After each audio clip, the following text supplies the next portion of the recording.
બાંધણી મુકામે અને બાંધણી ચોકડી મુકામે શ્રી વડતાલ ધામ સર્કલના ઉદ્ઘાટન પ્રસંગે ઉદ્ઘાટન તરીકે ઉપસ્થિત પરમ પૂજ્ય ધર્મ ધુરંધર 1008 આચાર્ય શ્રી રાકેશ પ્રજાસજી મહારાજ, આ પાવન ધરતી પર વડતાલ ધામના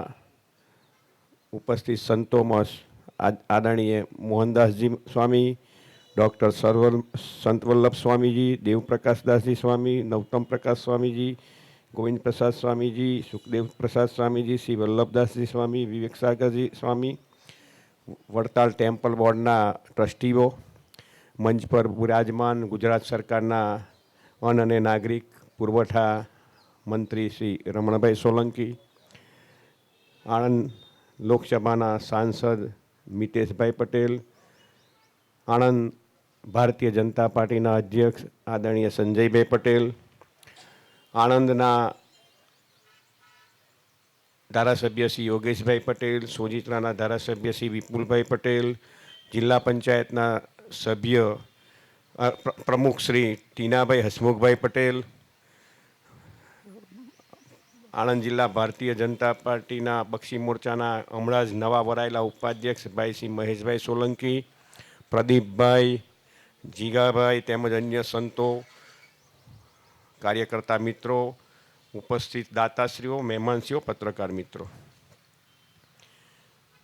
ગરુડે ચડીને ગોવિંદ આવ્યા અને ગોવિંદ આવે તો લક્ષ્મીનારાયણ સાથે આવે, એટલે બાંધણીમાં લક્ષ્મી અને નારાયણ આજે કેટલા જ મસ્ત વિસ્તારમાં પધાર્યા છે, તો હવે જયકારો થવાનો છે. અને હમણે કહ્યું સ્વામીએ કે માણકીએ ચડીને શ્રીજી અહીંથી વિચરણ કર્યું હોય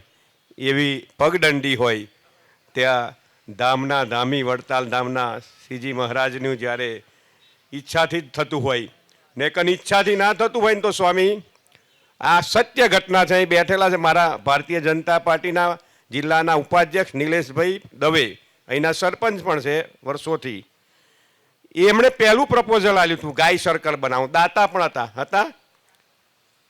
પછી સરકારનું મેં કહું સરકારમાંથી કરીએ છીએ ને એમાં સુખદેવ સ્વામીનું પ્રપોઝલ આવ્યું કે ભાઈ તો લક્ષ્મીનારાયણ દેવની ઈચ્છા હોય એ ઈચ્છા જ પૂરી થઈ. નિલેશભાઈને કંઈ દાતા હાથે મારે ઓફિસે આવેલા ગાય સર્કલ માટે, પણ ગરુડે ચડીને ગોવિંદ લક્ષ્મીનારાયણ દેવ આવવાના હોય, ગાય સર્કલ બીજે થશે. મને બોલાવ્યો ને મારા વિસ્તારમાં આટલું સરસ સુશોભિત સર્કલ બનાવ્યું એ બદલ વડતાલ ટેમ્પલ ધામનો અને આદરણીય સુખદેવ સ્વામીનો અને ગોકુલ ધામનો હૃદયપૂર્વક આભાર માનો. અસ્તુ ભારત માતા કે વંદે માતરમ. સૌને જય શ્રી સ્વામી.